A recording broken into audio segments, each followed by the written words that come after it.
Refill my container of water. My doggos are fed. We're all good. Let's continue.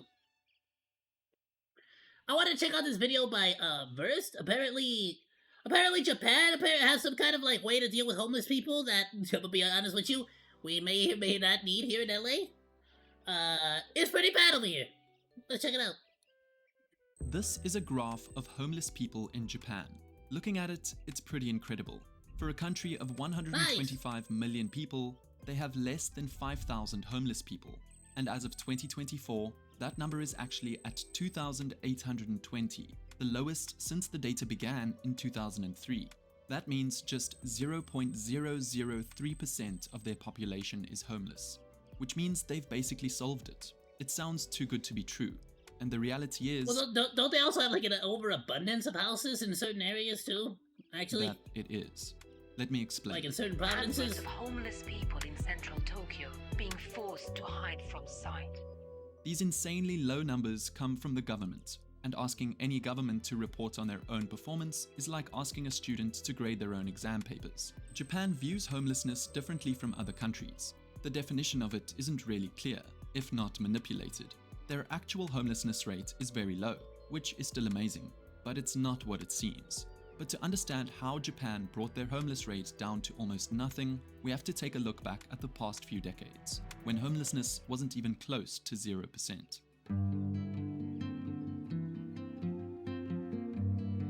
It starts from just after World War II, when the bombings that took place on the mainland left cities severely damaged. I think we could have all guessed that one. Making almost 9 million people homeless after the war. At this point, Japan was left with almost nothing. But that all changed when the country went through what has now been dubbed the Japanese economic miracle. If you look at this graph here, the rapid economic growth from after the war was basically exponential, propelling it upwards in the ranks of economic power on the international stage. As for how this happened, there's several reasons. Because Japan was in total ruin and lost a chunk of its industries following the war, they really had no other choice but to rebuild from scratch. This was a blessing in disguise, because it gave them the opportunity to innovate while doing so. They didn't have to wait for old technology to run down and slowly cycle in newer tech. Since Japan was in many ways a clean slate, they could launch into it immediately. Japan's imports spiked. So they basically got a jump start with like the latest technology, effectively. As they brought in new foreign innovations like robots and machine tools to implement at home. Much of the capital in the nation was dedicated to investing in manufacturing, so multiple industry sectors, from electronics to chemical engineering, grew rapidly. The government was also actively encouraging business growth via maintaining low interest and low tax rates after the war, as it tried to rebuild the country as successfully as possible. The whole idea was to promote aggressive growth in business and industry so the country could bounce back from its defeat. Japan's big businesses formed groups called keiretsu. These large groups connected banks, businesses, and trading companies and were designed to help corporations outperform their competition, to stay ahead of competition. I wonder if the amount of like sports car animes that came out later on were influenced by a lot of this like early motor vehicle like industry. Keiretsus developed a competitive work culture that would keep them one step ahead of their competition. It drove innovation, but also required people in the workforce to work long hours throughout their entire career. So efficiency and did this in the future later on, way later on, right? When they actually started to like create anime and stuff.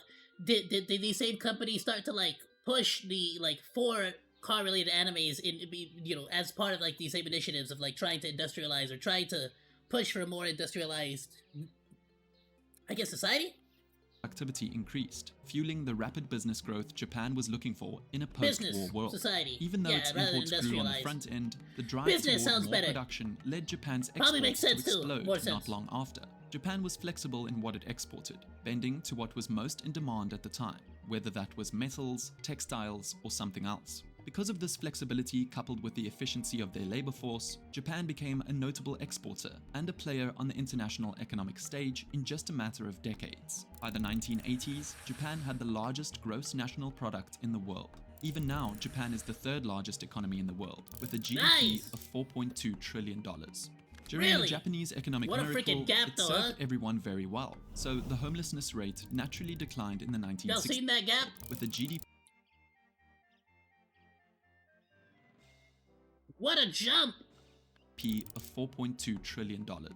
During the Japanese economic miracle, it served everyone very well, so the homelessness rate naturally declined in the 1960s and on, as companies needed more workers and both employees and businesses reaped the economic benefits. But as with all economic booms, the growth couldn't last forever. The good economic fortune of the 1980s was due in part to Japan's loose monetary policy. The lax regulations led to an inflated stock market and real estate valuations. This was great while it lasted, but it was clear an economic bubble was forming, so the Japanese Financial Ministry raised interest rates. But in the early 1990s, it burst. The stock market crashed, and this ushered in a debt crisis that would become known as the Lost Decade, a long 10 years of severe economic struggle and stagnation for Japan. The GDP plummeted. This inevitably led to higher unemployment rates, which inevitably led to high homeless rates. By 2003, there were about 25,000 homeless people on the streets of Japan. But the last decade didn't just stop by the early 2000s. Its GDP continued to stay extremely low, and then the financial crisis of 2008 hit, crushing the global economy even more, which crushed Japan. Wait, so their crash happened even before the global freaking A. And even more. So their economy has been relatively stagnant for the past 3 decades. And yet, at the same time, homelessness hasn't steadily grown over those decades. In fact, Oh, wow. it's decreased. So if the answer isn't economic growth, how has Japan reduced its homeless population to almost nothing?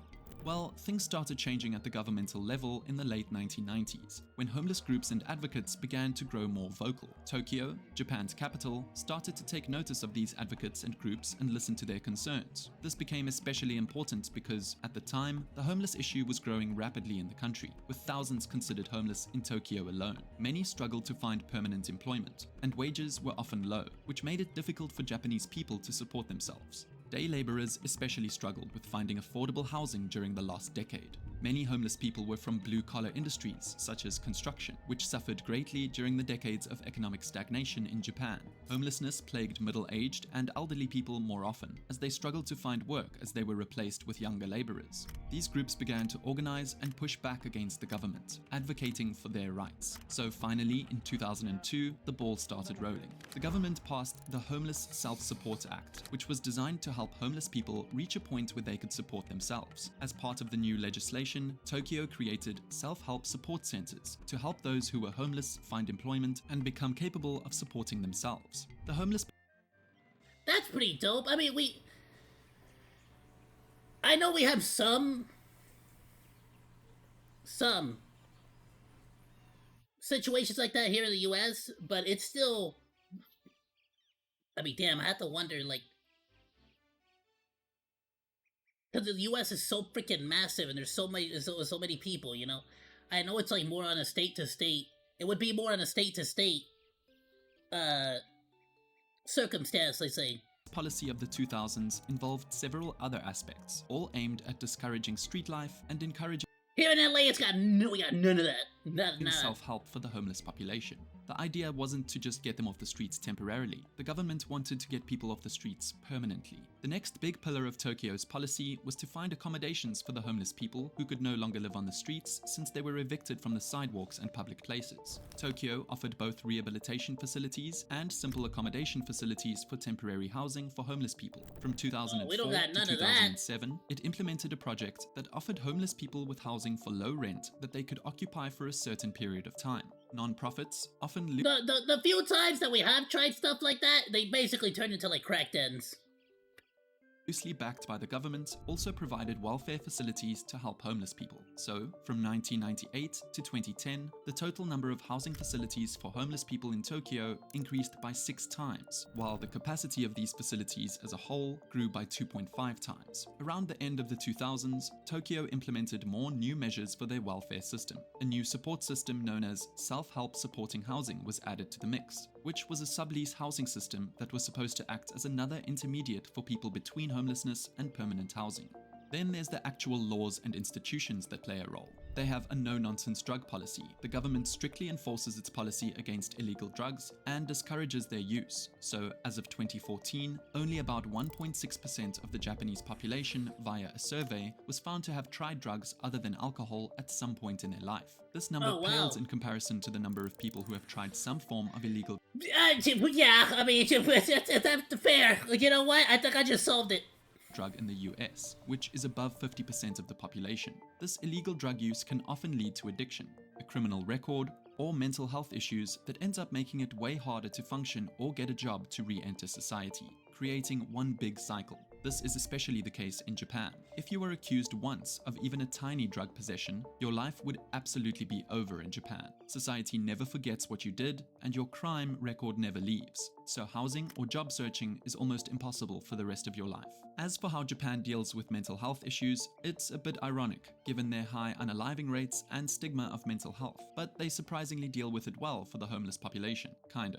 Over 30% of all people who experience homelessness at some point around the globe have struggled with a mental illness. Unlike other countries that might just put an individual with a mental health issue in an ordinary homeless shelter or facility, Japan moves those struggling with mental illness to a mental health facility. They simply have more space available. In Japan, there's 269 beds in mental health facilities per 100,000 people, while the rest of the world has an average of 68. I mean, just flat out, it just seems like they're overall, even though, generally speaking, they have the least, they theoretically have the least amount of homeless people, they absolutely put the most amount of effort into getting those people, in a good situation, even temporary housing. That's freaking phenomenal, and that's something that you absolutely do not have anywhere, of no kind here. This is because, for better or worse, they've lagged behind everyone else in the deinstitutionalization trend, which is the process of replacing long-stay psychiatric hospitals with less isolated community mental health services for those diagnosed with mental health issues. So, Japan's practice of institutionalizing those exhibiting signs of mental illness has helped reduce its homeless population out in the streets, but it doesn't equate to the best mental health care. But aside Basically, you lock them up for being loonies. Okay, well, that, some positives, some negatives, you gotta... Aside from all the efforts on the government's part to find housing arrangements... Some pros and cons to both, I guess. There's some other reasons for the lack of homelessness that stem more from a purely cultural aspect than anything else. See, the Japanese government has received a lot of criticism from groups which claim that the number of homeless people in the country is much higher than the amount reported by the government. This would make their nearly 0% homeless rate a lot less impressive. But why wouldn't the government's count be accurate? Is the government intentionally skewing the numbers? Well, perhaps not intentionally, but yes, there's a few legal, social, and cultural reasons that this could be happening. First, we have to take a look at how Japan legally defines homelessness. The definition is much narrower than the definition we might use for what it means to be homeless. The Japanese government defines it as people who live everyday life in public spaces, such as roads, parks, riversides, etc. So they're only counting people who literally live on the street, and not those in homeless shelters and facilities, who technically are without a home. And in Japan, people... Oh, okay, so they basically don't no longer count, like, the temporary living. I mean, I feel like that's fair. Even if it's temporary housing, it's still, it's better than what they got here in LA. People living on the street is a rarity because of the forced evictions from public spaces common in Japan. The country locks homeless people out of parks, builds anti-homeless architecture, and removes them see, that's just not fair. From public areas. So the numbers of people on the street... I have never been a fan of the anti-homeless people architecture. Like, that's... Like, at a certain point, it's like, why even have it there? Like, not only is it uncomfortable for homeless people, it's uncomfortable for anybody. For everybody. Just stop. Or those who count as homeless in the eyes of the government, is very low. So where do all these hidden, undetected homeless people end up? Well, it's become common for some people without permanent residences to sleep in 24-hour cyber cafes. If they have part-time, low-paying jobs, they can cover the nightly cost of staying there while also staying off the streets by sleeping in computer cubicles at these cafes. At these places, they can receive a small space to sleep as well as access to the internet. These people are called internet cafe refugees. It's such a big thing that many cyber I've heard about these things, but I didn't know you could sleep there. Essentially double up as a hospitality business. It is 24 hours. Food, drinks, and a shower to people who come to pay and stay. Gradually, this trend has developed into a flourishing wow. industry. Since 2020, it's been estimated I didn't know it was a full blown freaking like hotel basically.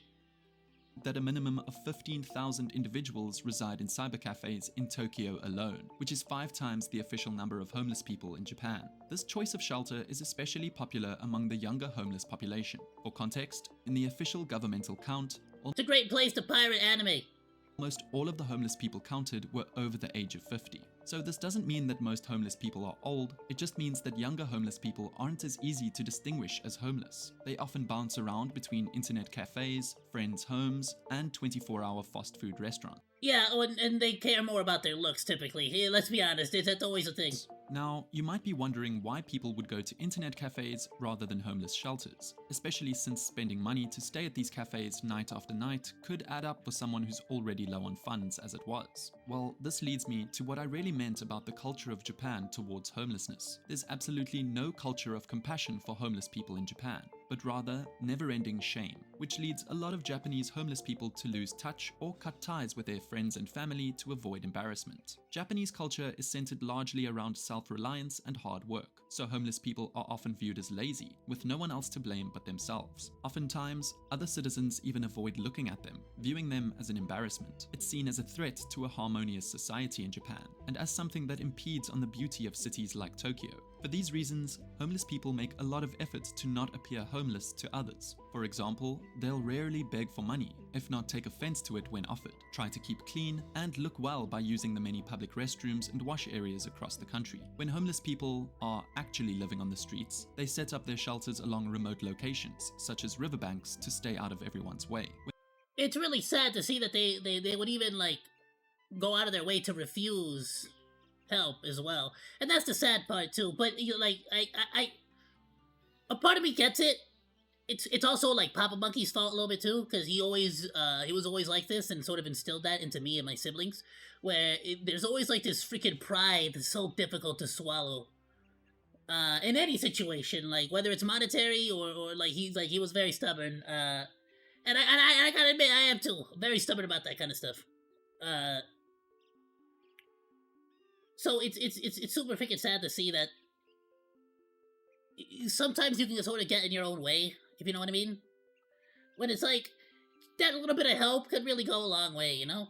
When they do have to sleep in high traffic locations, they often pack up their belongings and remove themselves from such a location during peak hours. Shinjuku Central Park is a prime example of how this works. The stigma is especially strong for men, who make up over 90% of the nation's homeless population. Japanese culture dictates that women are supposed to be cared for, so there's less stigma around women who are homeless because it is not viewed as their fault, so they are more likely to receive help. On the other hand, homeless men are stereotyped to have become so running away from gambling debts, so they are less likely to receive the same help. This negative view of homelessness makes many people keep it a secret if they can, which leads to a worsening problem that no one's really aware of. But homelessness became more obvious in 2020 during the pandemic, when alternatives to homeless shelters, like 24-hour internet cafes, shut down. The government had to pivot to avoid having many more people suddenly sleeping on the streets, so it invested. Okay, this is where it's gonna get interesting. How do they react when it's like sort of like just in their face and you can't really get away from it anymore? Invested in several thousand rooms at hotels around Tokyo during the pandemic state of emergency.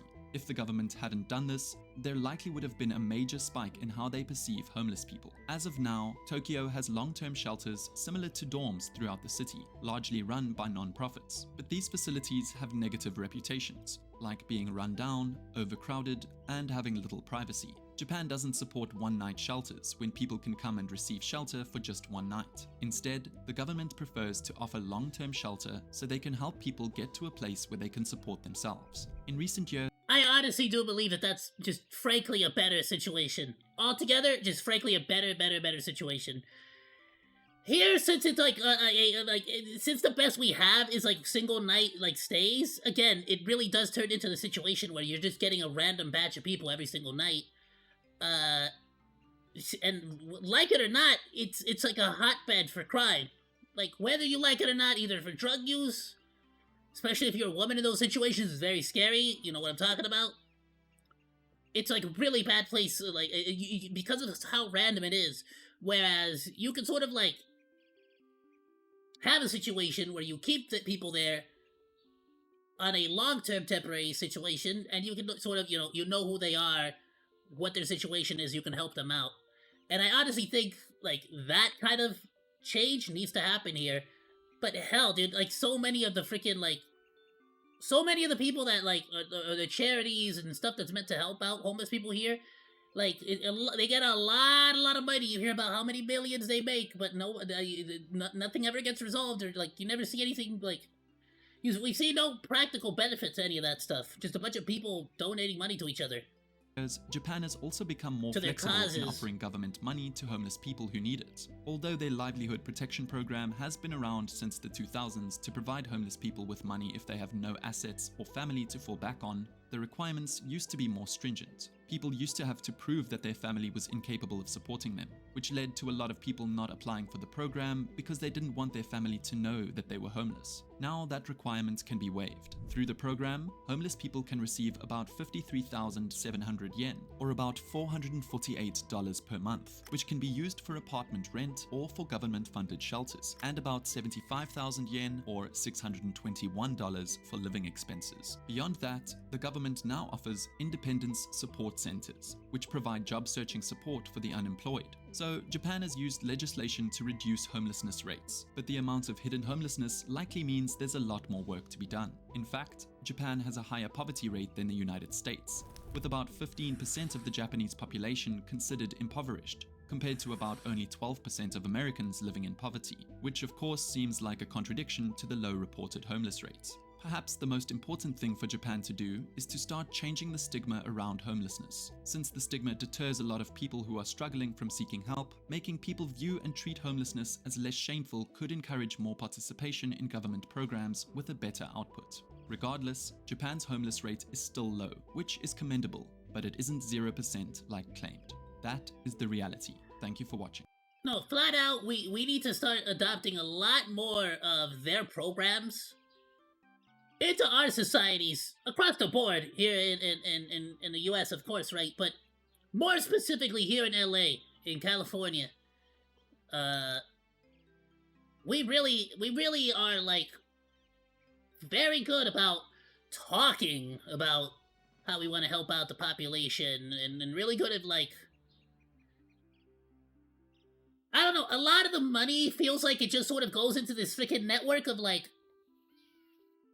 buy food for the people. It goes into food banks. It goes into, like, buying water and then donating the water to these people. Like, it goes into, like, very temporary situations, very temporary solutions to a lot of these people.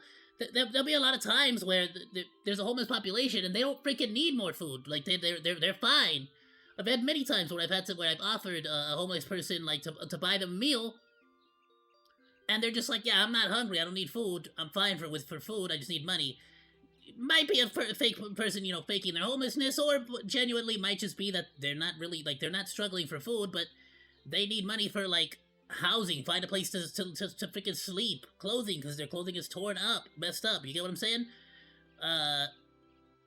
And so it's just kind of one of those situations where it's like, yeah, we can keep donating it to, like, all this temporary solutions, but if we don't actually start implementing some kind of, like, government, say, like, actual, like, I guess with, like, a government response, I would say, or some kind of actual, like, massive movement initiative, you know, government initiative, then we're not actually going to see any real change. It's kind of like the drop in the bucket mentality of, like, you know, yeah, we can try to save the planet and save the earth as much as we want, but the people that are, like, throwing parades and throwing concerts and throwing, like, events to raise the funds to save the earth, or, like, flying private jets, basically releasing all the freaking CO2 emissions equal to, like, all of us that they're donating. You get me? I just don't. But at the same time, I gotta say, A for like where our head is at with that, where we want to help and we just suck at helping. I can see that they might need a little bit of that too. So we gotta give a little bit, take a little bit. You get me? Everybody sucks. Nobody's perfect. We need to learn from each other. I do like how a lot of the countries in I'm not even gonna try to quote who it was exactly, but I remember reading an article about certain countries that like actually have like really good programs or like places where they even help you kick addictions, like addiction centers where they give you like, if you have withdrawal symptoms, they'll give you the bare minimum amount of like that specific drug to help you kick it and like get back into society, like reintegrate you into society. Very similar to something like this. And I think a lot of those programs are awesome, and we should be sort of trying to implement them here on in small scale situations. Like have one of those centers for the Los Angeles County, another center for Orange County. You get me? Like, start small. It doesn't have to be like one center to freaking do the whole. Like, we need to like start implementing something, but nothing gets implemented. Nothing. Gavin Newsom sucks. I can say that personally. He freaking like he's done nothing except light a bunch of freaking buildings burn and save some fish. And he didn't even save the fish. It's stupid. I gotta give it up to the freaking the Trump people. They were actually right about that. He didn't even save that freaking fish. That fish is dead. Alright. Phenomenal video. Absolutely loved it. I'm gonna subscribe to Verse. It looks like they made some freaking amazing content. Please be sure to go drop them a like, go drop them a sub, all that good stuff, and the link will be down in the VOD if you are watching this on YouTube. Thanks for hanging out. Like or dislike, comment, and subscribe, and become a Monodachi today! I live stream all day, Monday through Friday, so go say hi! That's all for now, Monos. Goodbye, and thanks for swinging by. Salut!